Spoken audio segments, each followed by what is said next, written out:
예, 오늘 이 예루살렘의 죄악, 에스겔에서 유다가 망할 수밖에 없었던 이 네 가지 큰 주제 중에서 오늘은 마지막 주제를 공부하도록 하겠습니다.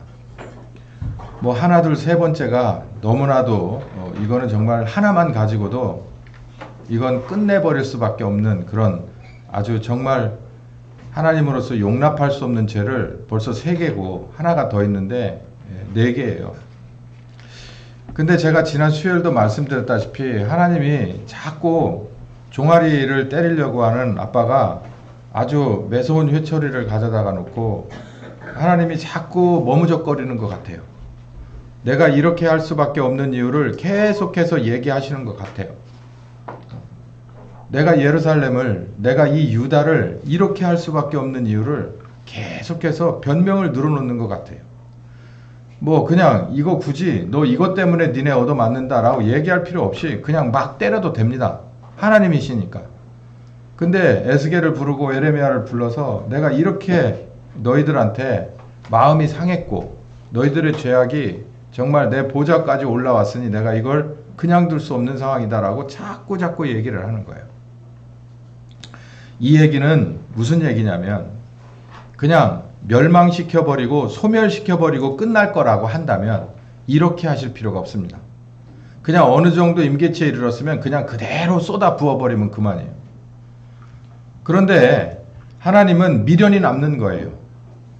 이 이스라엘에게 미련이 남는 겁니다. 물론 이 신약까지 통틀어서 본다면 거기에 이스라엘이라고 하는 아브라함과의 언약도 있고 이스라엘의 족보에서 유다의 족보에서 예수 그리스도께서 오셔야 했고 그 예수 그리스도께서 오셔서 우리를 구원하시고 성령께서 우리에게 임마누엘 하셔야 하는 그 어마어마한 뜻이 들어있기 때문에 거기까지 가셔야 됐기 때문에 이렇게 이 구약의 시점에서 이 에스겔의 시점에서 이렇게 미련이 남으신 것도 사실이지만 정말 이 성경 말씀을 다시 한번 보고 또 볼 때 너무 애달습니다.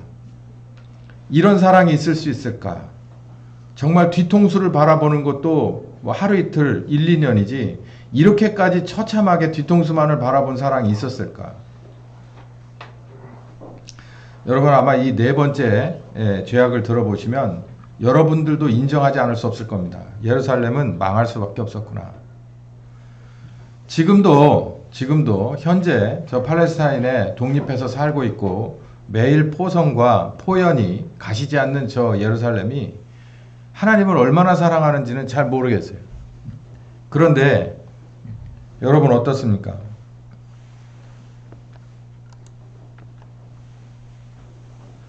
차트는 안 넘어갔습니다. 걱정하실 거 없어요.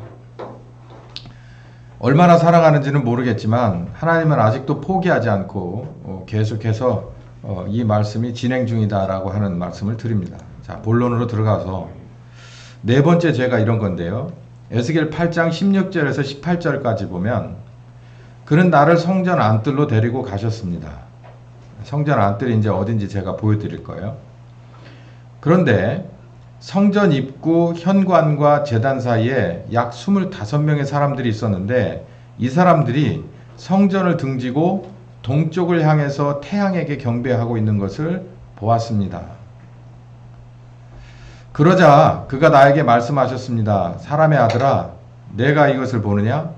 유다 백성들이 여기서 행한 더러운 일들을 사소한 문제라고 할 수 있겠냐? 그들이 이 땅을 끔찍한 죄로 가득 채워 계속 나를 분노를 일으키고 가장 불쾌한 방법으로 나를 모욕하고 있다. 그러므로 나도 분노하여 그들을 벌하고 그들을 아끼거나 불쌍히 여기지 않을 것이며 그들이 큰 소리로 나를 부르짖어도 내가 듣지 않을 것이다. 때리긴 때리겠는데 내가 처벌을 하긴 하겠는데 나 이거 진짜 하기 싫어 이렇게 들려요. 진짜 때리려고 작성했으면 이렇게 얘기 안 합니다. 그냥 꼬투리만 잡아서 이거 그러고서 데려다가 막 두들겨 패면 돼요. 근데 그렇지 않고 계속해서 정말 이 변이 깁니다. 자, 유다의 첫 번째 죄악은 무엇이었을까요? 질투, 하나님의 투기를 유발시키는 바알과 아세라를 세워놓은 것이었습니다. 여기 보면 성전 안뜰 북문 입구라고 돼 있죠. 여기 도대체 성전 안뜰 북문 입구가 어딜까요? 여기가 북문입니다. 이쪽이 북문인데, 이거, 네. 이쪽이 북문이에요. 이쪽이 북문이고 여기쯤입니다. 여기쯤. 그러니까 아마 여기쯤 세웠지 않았을까요? 여기쯤. 에다가 바알과 아세라 신을 세워놓은 거예요. 이거는 어떤 의미가 있느냐면 뭐 여러 가지 의미를 찾을 거는 없고요. 백성들이 하나님과 제물을, 그러니까 신약의 마태복음 6장 24절의 말씀처럼 그 당시도 사실 그 핵심이 하나님과 제물을 양손에 들으려고 한 거예요. 여러분 우리들도 지금 저 애들 있죠? 이따가도 한번 보세요. 손에다가 들을 만한 거 하나를 쥐어줘 보세요. 그리고서 하나를 더 준다고 해보세요. 그리고 하나를 달라고 해봐요. 주겠습니까? 맞바꿔 가자 그러면 애들, 맞바꿔 가는 애들 10명 중에 1명도 거의 없어요. 0.5명 정도 있어. 그러니까 두 개를 다 양손에 쥐려고 해요. 왜냐면 손이 두 개니까. 그러니까 하나님도 갖고 싶고 세상에서 필요한 것도 갖고 싶어. 근데 이 당시나 지금이나 뭐 크게 달라진 건 없어요. 특별히 구약 시대에는 세상에서 원하는 걸 가지려고 하든 하나님이 원하는 걸 가지려고 하든 내가 섬김의 대상을 결정해야 되는 거예요. 하나님의 뭔가 기업이 되려면 하나님을 섬겨야 돼요. 그러면 그 계명과 율법을 지켜야 되는데 내가 세상의 것도 갖고 싶잖아요. 그러면 하나님 잠깐만요. 그러고서 이쪽도 내가 쳐다보고 이쪽의 신을 섬겨야 되는데 그게 가나안 토속신이 바알과 아세라였단 말이에요. 그게 우리들을 풍요를 준다. 이 땅을 풍요롭게 하는 신이다. 여러분 여호와가 이 땅을 풍요롭게 하는 신이다. 이렇게 해서 직접적으로 얘기하지는 않거든요. 사실 구약도 우리들의 구원 문제를 놓고 얘기하는 거예요. 이스라엘의 새하늘과 새 땅을 얘기하는 것보다도 우리들의 구원을 염두에 두고 아브라함을 택했고 그 아브라함의 40년이 그렇기 때문에 여호와 하나님이 이스라엘을 이렇게 끌어가신 것은 우리들의 이 죄악으로부터의 구원과 하나님 나라 새하늘과 새 땅 하나님 나라를 꿈꾸셨기 때문에 그게 신약에서 완성되기 때문에 이들에게 있어서는 늘 목마른 게 뭐냐면 그래서 애굽에 있을 때도 광야의 40년 동안도 그리고 가나안 7족을 무너뜨리고 들어간 이 현재 팔레스타인 땅 근동에서 살면서도 이 세상에서 사는 신이 이 세상에서 풍요를 주고 이 세상에서 나를 건강하게 하고 내 가족을 지켜줄 만한 그 수호신이 필요했던 거예요. 아브라함의 손자죠. 야곱이 외삼촌네 집으로 자이반 타이반 도망갑니다. 도망가서 나중에 거기서 라반이 사기치는 것을 다 극복하고 양떼들을 이끌고 돌아올 때 자기 와이프 라헬이 자기네 친정에서 뭐 하나를 들고 와요. 그 이름이 뭐냐 얘들아? 응? 야곱의 아내가 뭐 요만한 거 하나를 그 낙타 한 장에다가 숨겨가지고 왔어. 그 이름이 뭐야? 세자인데? 드로 시작하는데 드. 응? 드라빔입니다. 드라빔. 예? 드라빔이에요. 뭐 그렇게 크지 않아. 한 30cm 정도 되는데 이게 그 자기네 집집마다 있는 수호신인 거예요. 그래서 그걸 가지고 들고 들어왔다는 얘기는 뭐냐면 내가 이 남편하고 지금부터 새로운 시대를 열어가서 하는 게 되겠는데 거기 가서도 이 드라빔이 함께 해줘서 나를 잘 먹고 잘 입고 잘 살게 좀 해줬으면 라고 하는 걸 자기네 친정에서 섬기던 것을 그냥 끌고 들어가는 거예요. 그걸 가지고 가는 거예요. 그러니까 신을 가지고 들어가는 게 어마어마하게 여호와 하나님에게서는 이게 문제가 된다는 것보다 내가 먹고 살아야 되는데 이 신이 나에게 정말 여러분 부적 사랑하는 사람들이 있어요. 그거 꼭 가지고 다니는 사람들이 있습니다. 그것처럼 그걸 갖고 이렇게 들어가는 것처럼 이들도 이 가나안 땅에 들어가서 살 때 그랬다는 얘기예요. 가나안 7족들을 그냥 다 무너뜨리지 못하고 들어가 남긴 것뿐만 아니라 이들의 신을 내가 섬기게끔 왜? 여호와 하나님한테는 정말 무엇을 먹고 무엇을 입고 무엇을 마시는가에 대해서 정말 이렇게 세밀하게까지 얘기를 안 해주고 있기 때문에요. 그러니까 여기에 있는 성이 어마어마하게 대단했지만 이들에게 있어서 이 거룩한 여호와의 이 성전이 무엇으로 같이 살그머니 들어갔느냐면 야곱의 아내 라헬이 드라빔을 가지고 들어가듯이 그렇게 슬그머니 들고 들어온 거란 말이에요. 이게 역사와 전통이 있는 이스라엘의 죄악이라는 얘기죠. 첫 번째 죄가. 그러니까 이 안에 들어가면서도 한쪽으로는 여호와 하나님 앞에 제사하기를 위해서 들어가지만 한쪽으로는 뭐가 남아 있냐면 이 예전의 드라빔 그리고 지금은 바알과 아세라를 그냥 품고 들어가는 거예요. 여기에다 세웠든 안 세웠든 그건 하나님 앞에서는 모두 죄입니다. 두 번째, 이들이 큰 죄를 졌는데 그게 바로 두 개입니다. 이 성전뜰 입구에 새로운 비밀스러운 방이 하나가 있는데 그 방을 열어봤더니 그 안에 이스라엘 장로 70인이 있고 사반의 아들 아하샤냐가 있는데 이 사람들이 앞장서서 이 우상에 잔뜩 새겨져 있는 이 방에서 향로를 들고 우상에게 경배하고 있더라. 기도하고 있더라. 뭐라고 얘기하면서냐면 여호와께서 이제 우리를 이끌어갈 수 없을 것이다. 여호와의 힘이 다 했다. 이 땅을 버리셨다. 라고 하면서 우리는 새로운 신이 필요해. 라고 마음을 먹으면서 그렇게 찾아 헤매고 있더라. 라는 얘기예요. 이게 백성들의 지도자입니다. 그러니까 이게 정말 뭡니까? 이 첫 번째 것도 바알과 아세라 신이 있어서 하나님이 질투. 왜 저걸 내 성전에 데리고 들어오는 거야? 여러분 생각해 보세요. 내가 결혼했는데 내가 신혼여행에 가서 신혼방에 있는데 가만히 띵동하고 들어오는데 뭐 누가 와서 뭐 시켰나 그러고 나가봤더니 나하고 사귀던 어떤 애인이 와서 들어오자고 한다고 봐요. 이게 이 꼴이에요. 이걸 참을 수가 있겠어요? 다 털어야 될 거 아니야. 니네 이리 와봐. 삼자 대면해서 다 털자. 이래야 될 거 아니에요. 이 첫 번째 죄가 이런 거거든요. 이 두 번째 죄는 뭐냐면 내가 어떤 여자하고 결혼했는데 첫 번째는 이제 사귀던 남자가 신혼방으로 찾아온 거고 두 번째는 내가 이제 인사를 하러 처갓집에 들어갔는데 그 처갓집에 뭐가 있냐면 처갓집 사람들이 전부가 다 내 얘기를 하는 게 아니라 그 신혼방에 들어왔던 그 남자 얘기를 하고 있는 거예요. 그 남자한테 이제 시집을 보냈어야 한다는 둥 뭐 이런 얘기를 하고 있는 거야.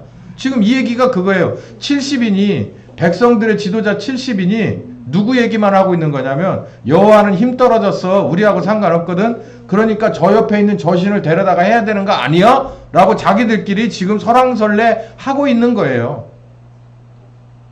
참을 수가 있겠습니까? 이런 모욕을. 세 번째, 단무스를 위해서 우는 여인들은 성전 북문이죠. 이따 보여드릴게요. 이 성전 북문에 가보니까 여자들이 앉아서 단무스의 신의 죽음을 슬퍼 부르고 이거는 일종의 그런 그 제사 행입니다. 그러니까 단오 때 뭐 우리 머리 감고 뭐 띄고 뭐 하는 거 있잖아요. 그것처럼 그냥 그나마 그 정도면 그냥 이렇게 웃어 넘길 수 있을 만한 적이지만 그 모든 것이 있잖아요. 전부 잘 먹고 잘 살아보자고 하는 거예요. 이 춘분 때 뭐하고 뭐 때 뭐 쥐불놀이 뭐하고 단오 때 뭐하고 뭐 할 때 뭐하고 추석 뭐하고 하는 것이 다 먹고 사는 원력과 관계가 있는 거예요. 농경 문화에서. 근데 이들은 좀 그게 아주 지저분한 겁니다. 하나님은 그런 오죽 어쩌게 했으면 갈대아 우르에서 사는 그 아브라함 일가를 끌어냈겠어요.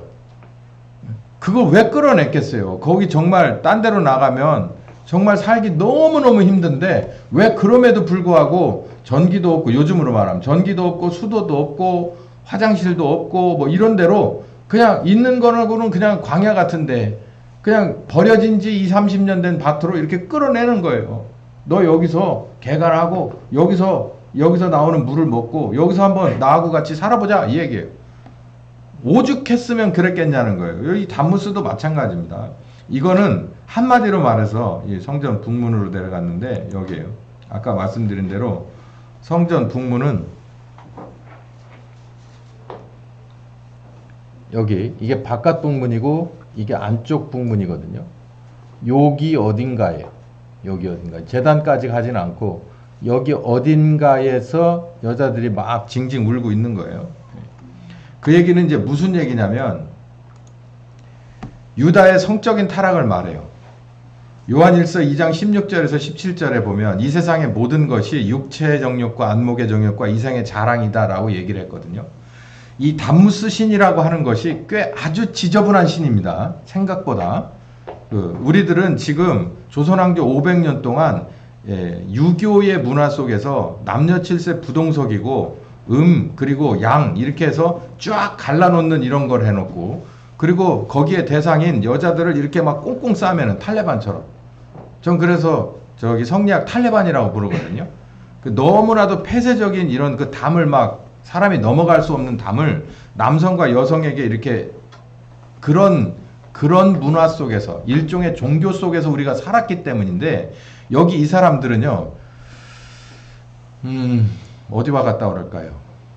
저기 열대지방에 사는 저 파푸아뉴기니처럼 또 혹은 꽁꽁 싸매고 살지만 성적으로 엄청 개방된 그 북유럽처럼 이 사람들이 그런 거예요. 암놈과 순놈이 만나서 식물이든 동물이든 사람이든 뭐든 간에 여기서 뭔가가 생산성이 있다는 거예요. 원리가. 그걸 아니라고 얘기할 수 있겠어요? 그러니까 이 사람들은 그걸 적나라하게 제사행위에서 해버리는 거예요. 뭐 더 이상 얘기하기 싫으니까 여러분이 찾아보세요.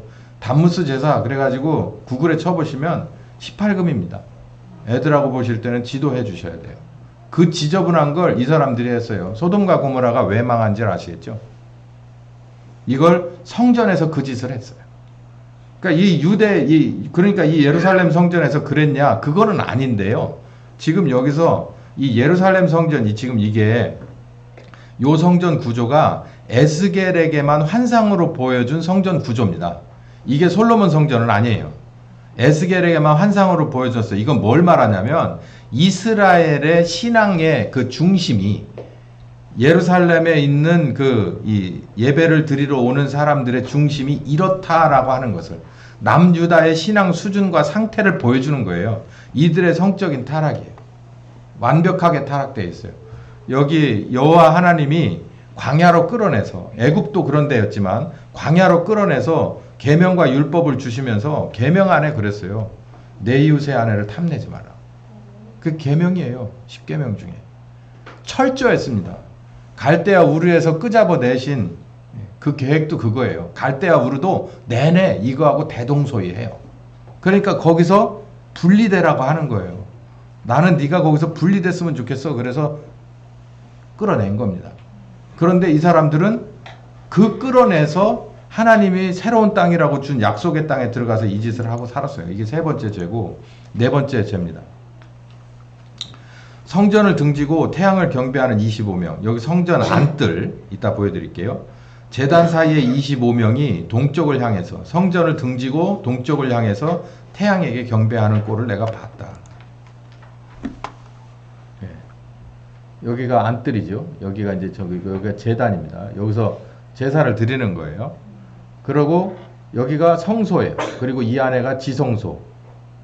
그러면 성소와 제단 사이에 25명이면 누굴 말할까요? 일반인을, 여자를 말할 1번. 이방인은 저기 아예 들어가지도 못하죠. 여자는 저 앞에까지 못 갑니다. 일반 남자 못 들어가요. 저기 성전과 제단 앞에까지는 누가 들어갈 수 있느냐면 제사장이 들어갑니다. 제사장들이 들어가요. 그 정도 레벨은 돼야 들어가는 거예요. 근데 여기서 25명 어디를 성전을 등지고 동쪽을 쳐다보는, 동쪽이면 어디입니까? 저기가 북쪽이죠. 여기가 성전이니까 동쪽이면 이쪽이겠죠. 이쪽을. 그러니까 여기서 제사를 드리려면 등이 어디로 가야 돼요? 등이 제사를 올바로 드리려면 동쪽을 등지고 어디를 쳐다봐야 돼요? 서적인 지성소를 쳐다봐야겠죠? 근데 희한하게 이 사람들은 어디를 등지고 여기 성전을 등지고 어디를 쳐다보고 있는 거예요? 동쪽을 바라보고 있다는 거예요. 그러니까 여기 그 얘기가 나오잖아요. 여러분 여기 보시면 그래서 동쪽을 향해서 누구에게 경배한다? 태양에게 경배한다. 이게 태양신에게 경배한다라는 얘기입니다. 오늘 이제 이 얘기를 좀 할 건데요. 생각보다 길지는 않습니다. 이 태양신이라는 거는 뭐냐면 이집트에서 섬기던 신입니다. 태양신 하면. 이집트 하면 섬기는 것이 이들이 400년 동안 이집트에서 살았어요. 그러니까 이집트 문화권에서 400년, 그리고 지금은 어디 문화권 끄트머리에 그 가장자리에 살고 있냐면 이 지금의 이란, 이라크 지역에 메소포타미아 문명권 안에서 그러니까 양쪽 문명을 모두 경험하고 사는 거예요. 근데 여호와 하나님은 이집트 문명권에서 끄잡아내서 광야로 집어넣고 그리고 어디에 영향을 받지 말라는 거예요. 이 메소포타미아, 이 바벨론의 영향도 받지 말라. 그리고 바벨론의 변방대 변방인 이 가나안 7족은 정말 후진대거든요. 저 끄트머리 지역인데 정말 이 바벨론 시내 4촌에 5촌 정도 되는 그 바벨론 7족들이 섬기던 바알과 아세라를 너희들은 섬기지 말라고 싹 쓸어버리라고 한 거예요. 그러니까 이쪽도 말고 저쪽도 말고 너희들은 여호와만 섬겨라 라고 해서 땅도 새로 준 겁니다. 예? 그런데도 불구하고 이 사람들이 지금 어딜 쳐다보고 있다고요? 제사장들이? 하나님 앞에 제사를 드려야 될 제사장들이 어딜 쳐다봐? 자기네들의 심적인 고향을 쳐다보고 있는 거예요. 어디가 고향이라고 생각하는 거예요? 바벨론은 아니죠. 바벨론은 자기들 침략한 신이니까 여기 보면 담무스니 뭐 이런 거 얘기하는 바알과 아세라니를 섬기는 게 아니라 어디를 마음의 고향으로 두고 있어요? 이집트를 그렇게 놓고 있는 거예요. 그래서 태양신을 얘기하는 거예요.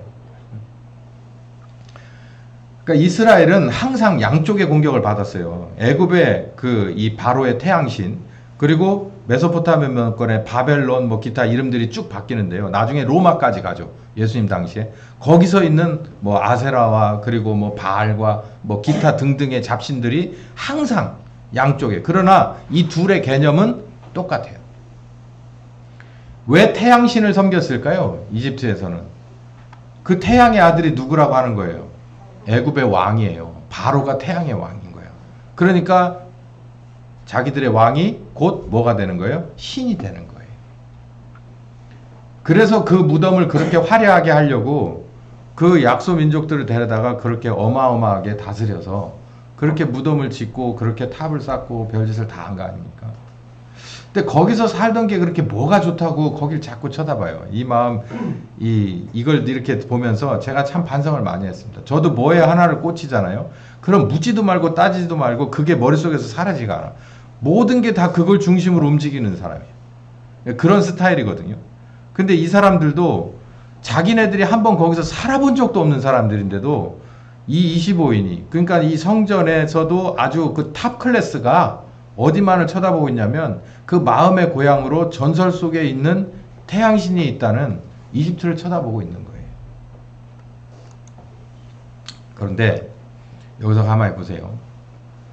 당시에 유다 주변의 국제 정치 상황이 어땠느냐면 지금 요게 지금 우리에게 있어서 현실 2025년 대한민국도 요걸 정신을 똑바로 차려볼 필요가 있어요.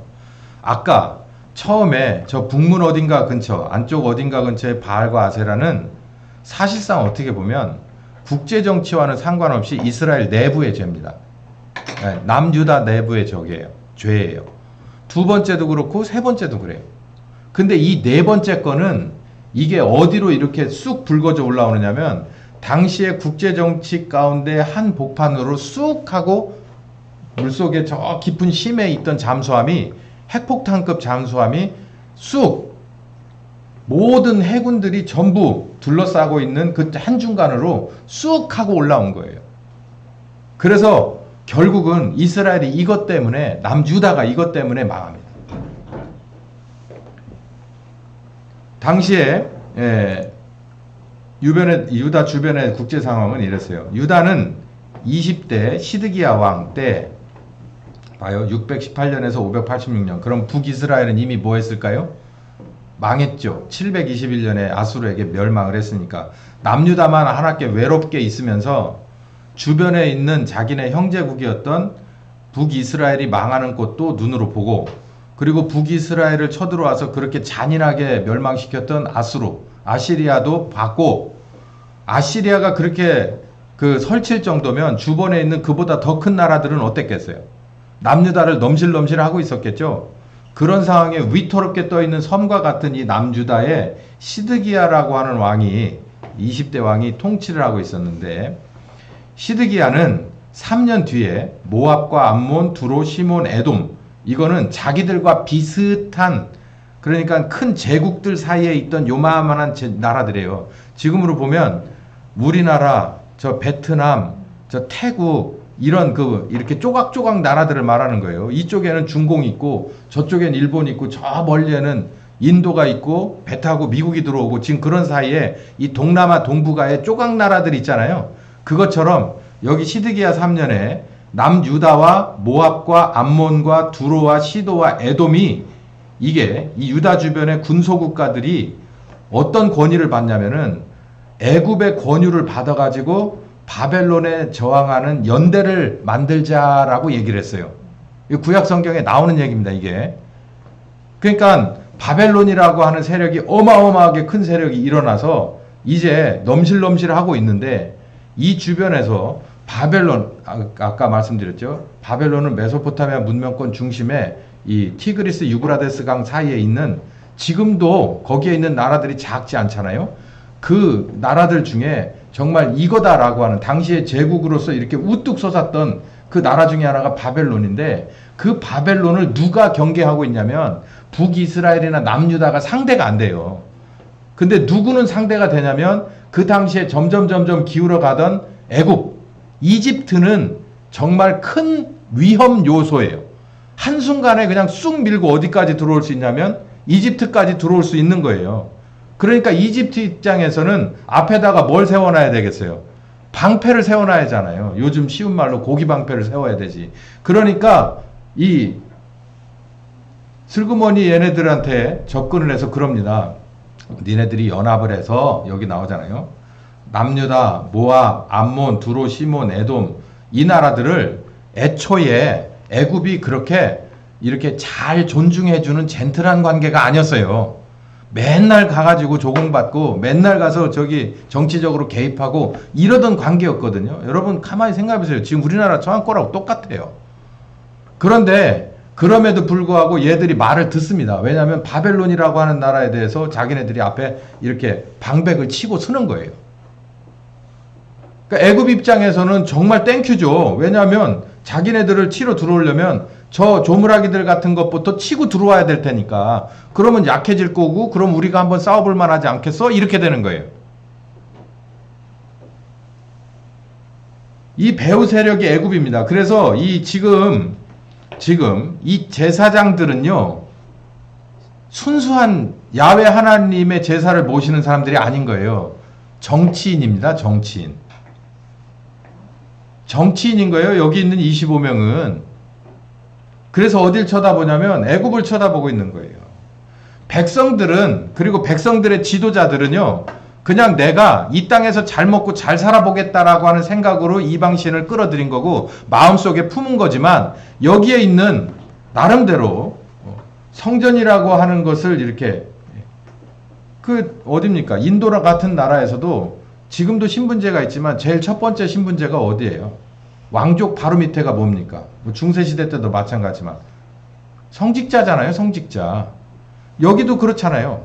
이 사람들도 거의 왕족과 귀족에 걸맞는 정도 수준 어쩌면 그 이상의 파워를 갖고 있던 게 이 사독 계열의 제사장이에요. 이 제사장들은 어딜 쳐다보고 있냐면 정치 성향을 띠고 어딜 쳐다보고 있는 거예요? 애굽을 쳐다보고 있는 거예요. 그런데 여기 제가 예레미야는 공부를 안 했지만 예레미야 한 사람이 나서서 어딜 쳐다보라고 하는 거예요? 바벨론을 쳐다보라고 하는 거예요. 여기 지금 에스겔이 그리고 직접적으로는 예레미야가 어딜 쳐다보라고 하는 거예요? 바벨론을 쳐다봐라. 거기 포로로 잡혀가거든. 70년 동안 뭐하고 살아라. 편안하게 잘 살아라. 그게 우리 살 길이다.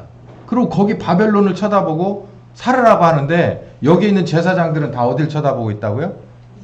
애굽을 쳐다보고 있다고요. 그러니까 한 명인 1대 25명이네. 여기 지금 25명이고 에레미야가 하나야. 그러니까 에레미야가 매일같이 집단 구타를 당하지. 그 꼴인 거예요 지금. 당시 유다의 선지자로 활동하고 있던 예레미야 말을 절대 듣지 않았습니다. 시드기야 왕에게 바벨론과의 동맹을 깨트리지 말고 바벨론에 계속 충성하는 것이 나라를 살리는 길입니다. 또한 그것이 하나님의 뜻입니다. 라고 역설했어요. 예레미야를 읽어보시면 이게 어떻게 거절당하고 어떻게 보복을 당했는지를 여러분이 알 수 있습니다. 전통적으로 유다 궁중에서는 친애굽파가 득세하고 있었습니다. 라는 거예요. 제사장 사독계열 사람들이 애굽을 바라보고 있었어요. 그러니까 제사장이 제사장이 아니라 정치인인 거예요. 정치인.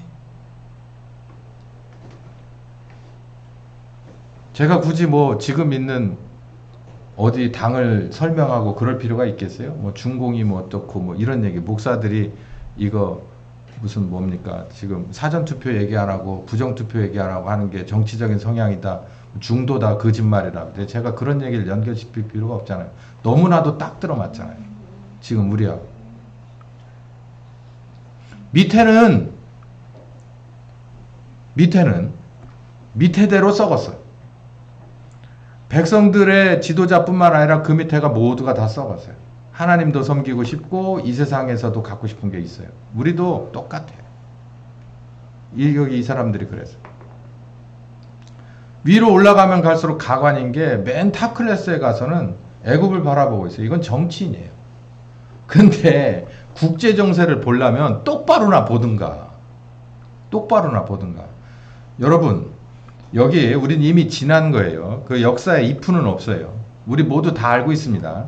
이 사람들이 바벨론으로 포로로 딸려갑니까? 안 갑니까? 여기 지금 반 바벨론 전선 해가지고 결국은 어디가 망해버려요? 유다가 망해버립니다. 그리고 나서 포로로 막 잡혀가요. 그래서 70년을 사는데요. 결국은 바벨론에서 유노해져서 바벨론의 왕이 유노해져서 나중에는 뭐 또 주냐면 니네 가서 성전 지라고 나름대로 뭔가를 또 바리바리 싸서 보냅니다.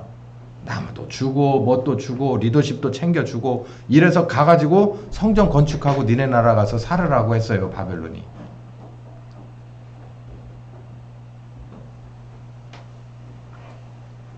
이게 이렇게 촉이 무뎌지면 특히 이게 뭔가 성직자절에 있어서 안 믿는 사람들이 소위 말할 때 저분들은 밥도 적게 먹고 아침에 일찍 새벽에서부터 저녁 때까지 수도하고 기도하는 삶을 사는 사람들 이렇게 표현을 하더라고요. 제 앞에서 많은 사람들이 목사님, 뭐 스님, 뭐 신부님 뭐 이런 일종의 성직자 계열을 그렇게 봐요. 밖에서는.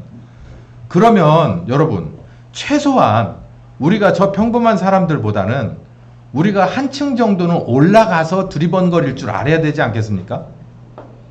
그게 정상 아니겠어요? 그런데 이 사람들은 어떻게 그때 당시에 국제 정세를 이렇게 읽지 못하고 애굽을 쳐다보는 그런 선동을 하고 있습니까? 그러니까 애굽을 택할래 바벨론을 택할래 할 때 예레미야는 바벨론을 택하라고 얘기를 한 거예요. 근데 이 멍청이 25인은 지금 에스겔이 환상을 본 거예요. 환상을 보는데 25인이 성전을 등지고 애굽을 가리키고 서 있다는 거예요. 결국 망해버렸어요.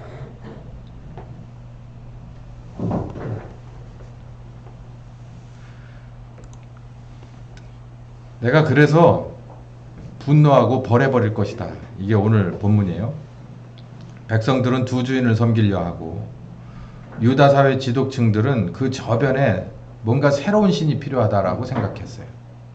이건 아니다. 뭔가 이 상황을 타개시킬 만한 새로운 하나님이 필요하다.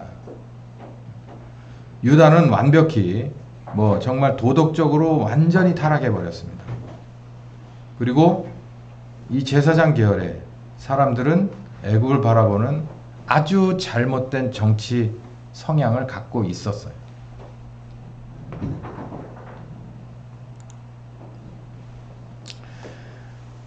지금 제가 이 예루살렘의 죄악에 관한 얘기를 이렇게 하면서 이게 8장에 지금 있는 얘기를 했는데요. 7장에 보면 우리가 이미 공부한 겁니다. 이스라엘에게 닥칠 환란은 이렇게 시작될 것이다 라고 얘기하면서 7장 한 장이 정말 어느 날 갑자기 다가오면서 이 한 장을 다 우리가 읽었는데요. 저 밑에 있는 백성들이 원하던 여호와 하나님과 그리고 또 한 손에 잡았던 은과 금이 쓰레기가 될 것이다. 여기 나오잖아요. 은과 금이 쓰레기가 될 것이다. 뿐만 아니라 너희들은 가장 악한 민족으로 그 집과 소유를 그리고 강한 자의 교만을 꺾어버리게 될 것이다 라는 거예요. 니들이 성소를 더럽혔으니까. 이 얘기가 무슨 얘기일까요? 가장 너희들이 봤을 때 악한 민족으로 라고 하면 어딜까요? 바벨론이 들어와요. 바벨론이 들어와서 그냥 다 난장판을 만들어버리고 성전을 다 회파시켜버립니다. 이런 일이 나중에 로마 시대에도 또 한 번 있었죠. 제가 이렇게 설교를 맺고 싶습니다. 하나님은 정말 이 두 얼굴을 가지셨거든요. 하나는 공평과 정의의 얼굴, 그리고 사랑의 얼굴인데, 어떻게 보면 공평과 정의의 얼굴은 굉장히 날카롭고 매섭고 차가운 거예요. 네가 삼진 아웃이야. 그러면 세 가지 죄가 있어. 그러면 세 번에 그냥 끝나버리는 거예요. 그건 다시 돌이킬 수도 없고 돌이킬 생각도 없고 그래서도 안 되는 겁니다. 이건 공이에요. 근데 여기 에스겔을 보면요, 정말 미련이 많이 남는 체벌을 앞에 둔 아빠의 심정이에요. 내가 이거를 정말 때리긴 해야 될 것 같은데, 그러면서 미련이 계속 남아 있어요. 그러면서 내가 너희들을 때릴 수밖에 없어. 이해하겠지? 이 정도면 니네가 이해 못하진 않을 거 아니야. 니네 진짜 이 정도면 잘못한 거 아니냐라고 계속 얘기하고 있어요. 제가 이제 다음 시간부터는 이제 하나님이, 여호와 하나님이 이렇게 패역한 이스라엘을 어떻게 회복시키려고 하는지, 왜 그렇게 하시는지 이제 후반기로 들어가게 되는데, 우리가 이 후반기에 회복하시는 여호와 하나님에 대해서 공부하려다가 보니까 바로 이 점을 우리가 모르고 들어가면 나중에도 이런 결과가 나요. 그냥 무슨 문제가 생기면 그냥 장님처럼, 그리고 귀머거리처럼, 농아처럼 살다가 어떤 일이 생겨서 함정에 푹 빠지거나 어떤 문제가 탁탁 치면 뭐만 들고 나오냐면 에스겔 37장만 들고 나온다고요. 회복시켜 주시는 하나님에 대해서만 들고 나와. 꺼져가는 등불 끄지 않는다.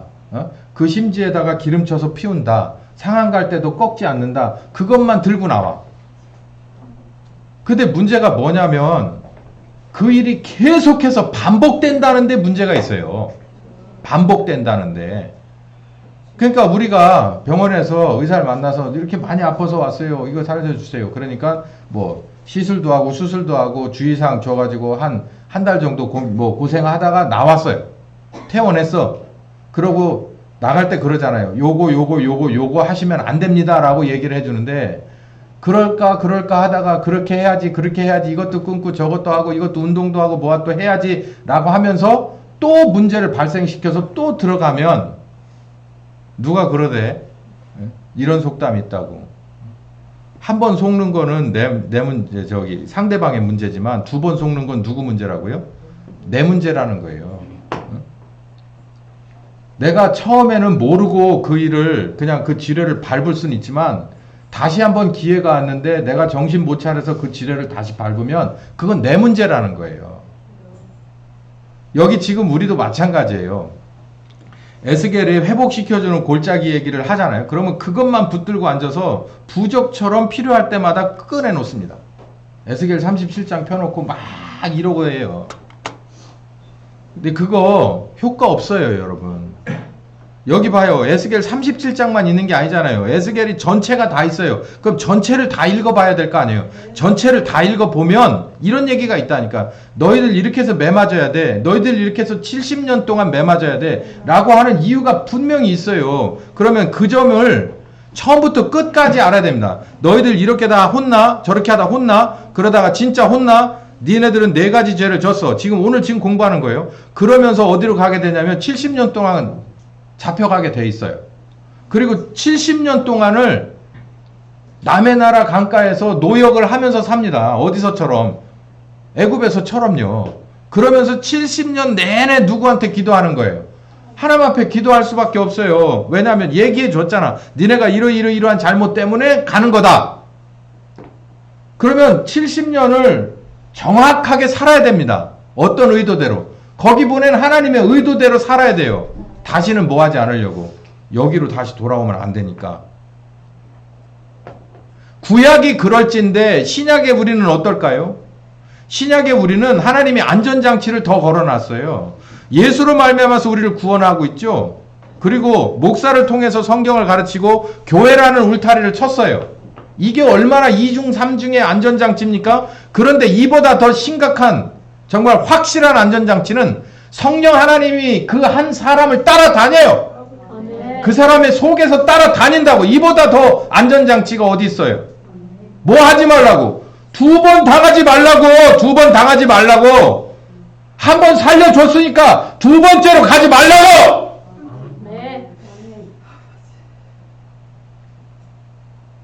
방법은 없어요. 해법은. 만약에 2번째도 밟았다? 그러면 하나님이 처분만 기다릴 수밖에 없어요.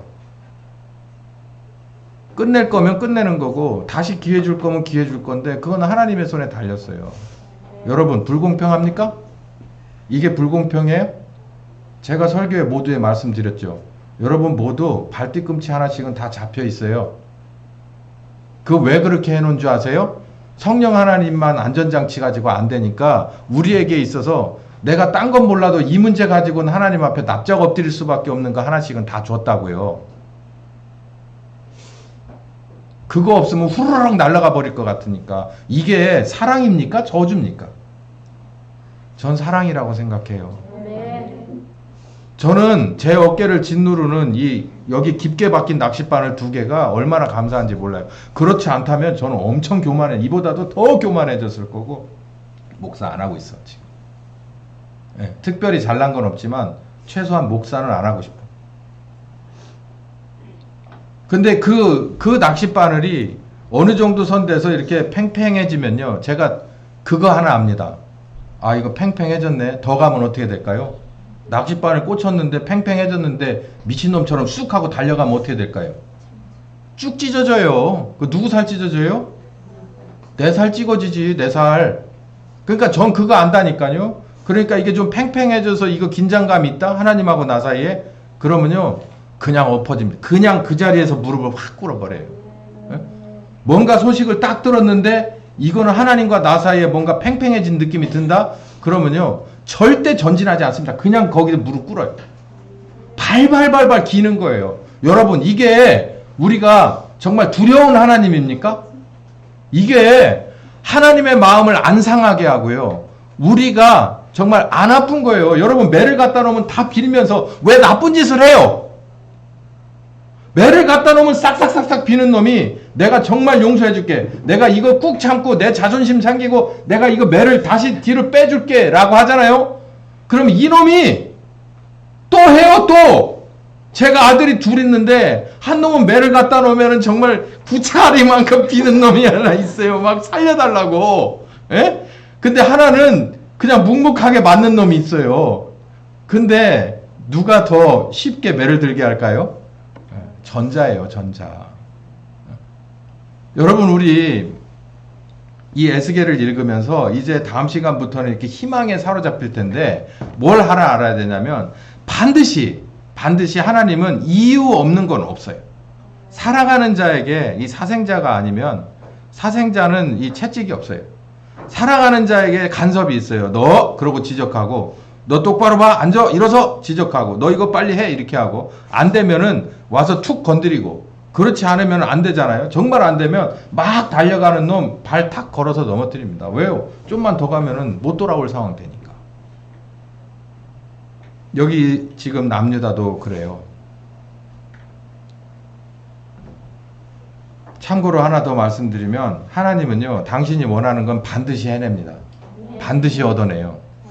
반드시 얻어내는데 하나님이 막 움직이시잖아요. 그러면 두렵습니다. 이보다 더 무서울 수가 없어요.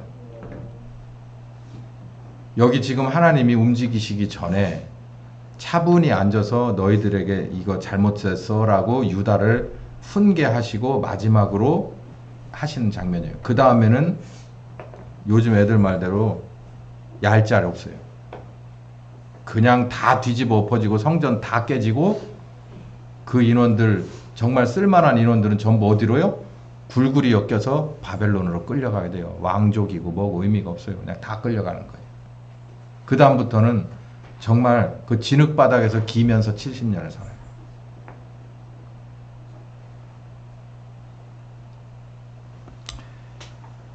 자, 우리 반주자 나와서 우리 같이 합심으로 우리 신광균 집사님을 위해서 기도합시다. 여기 성경 말씀을 보니까 하나님은 당신이 관심 없는 대상에게는 하나님의 징계가 없어요. 우리는 빨리 눈치를 채야 됩니다. 하나님이 우리에게 속삭이실 때 납작 엎드리는 게 정말 좋은 거고, 정말 안 돼서 끝까지 갔을 때면 끝까지 가서라도 엎드릴 수밖에 없어요. 방법이 없잖아요. 여기 보니 이렇게 어마어마하게 나라적으로 정말 무너질 수밖에 없는, 망해버릴 수밖에 없는, 그냥 공중분해 돼버릴 수밖에 없는 이 어마어마한 죄를 넷이나 졌어도 하나님의 사랑은 미련이 남더라고요.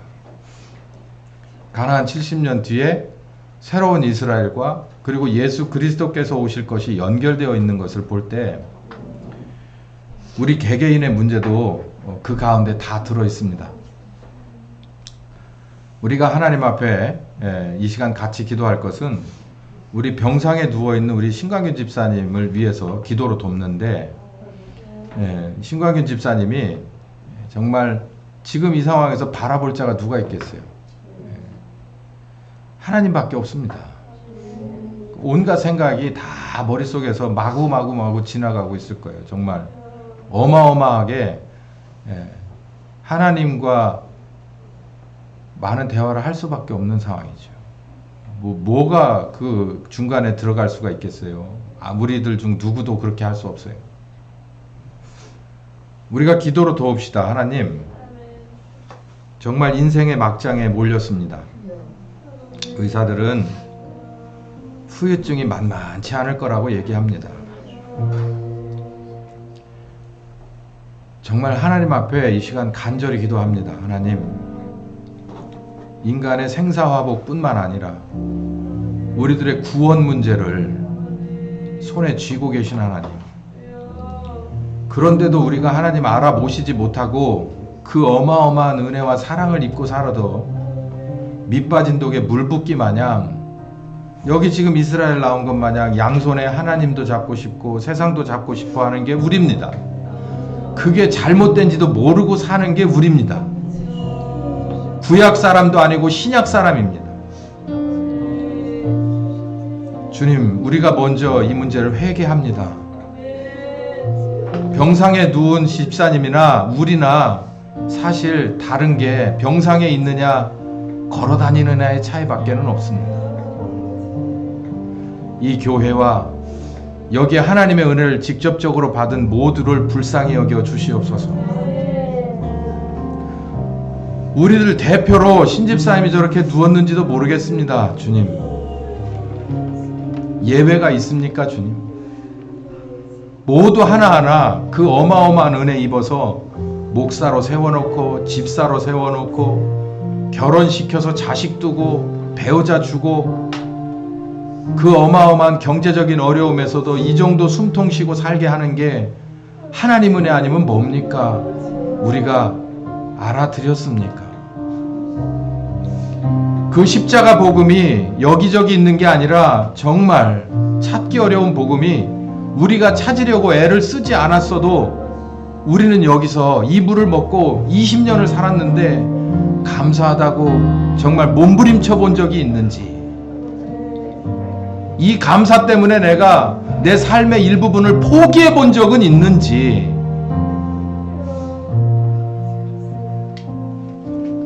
일단 우리 집사님을 위해서 기도합니다.